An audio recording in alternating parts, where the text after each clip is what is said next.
Sadhguru, I read in one of your question answer sessions that you were referring that even meditation is not the thing. Like, I mean, maybe it's a confusion to me. Right?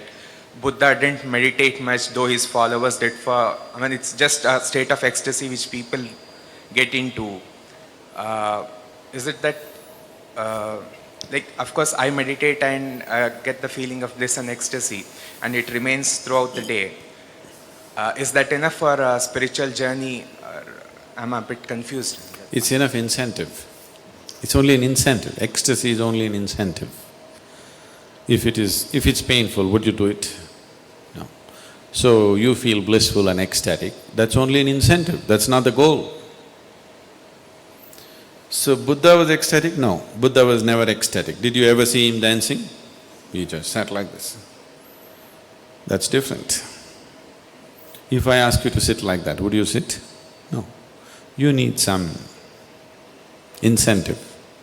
So, just creating that sweetness in the system is an incentive.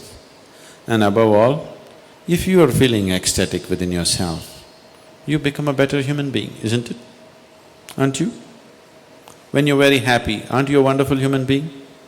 Only when you're unhappy, you're a nasty human being, isn't it? Isn't it so? When you're happy, you're a wonderful human being, everybody is, isn't it? So keeping you ecstatic, a dose of ecstasy in the morning, the world is feeling better up. If everybody in Hyderabad started off in an ecstatic way in the morning, Hyderabad would be a wonderful place, isn't it? They start with tension, so it's something else is happening. So ecstasy is not the goal of meditation, it is just an incentive to keep you going, because otherwise you wouldn't go. So what is meditation? The purpose of… if we have to look at the purpose, if you sit in meditation, slowly it will become like this, your body is here, your mind is out there, what is you is somewhere else.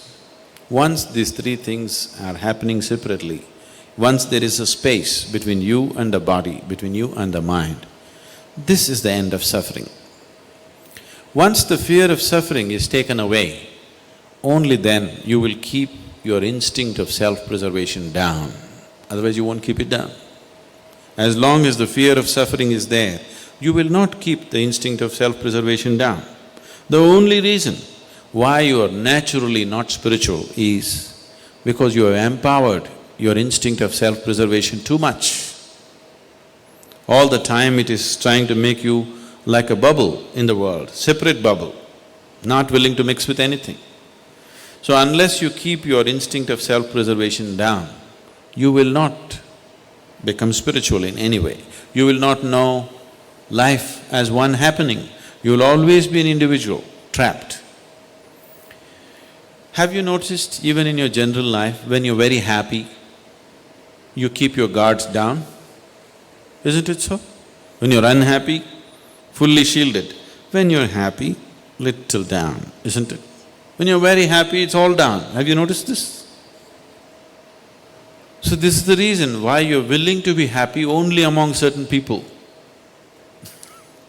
Because you don't know how to be just happy and still know where to stop life when it has to be stopped.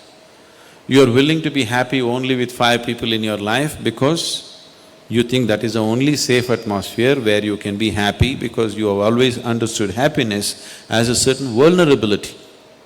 See, just say you walk on the street and you smile at anybody, they look like this.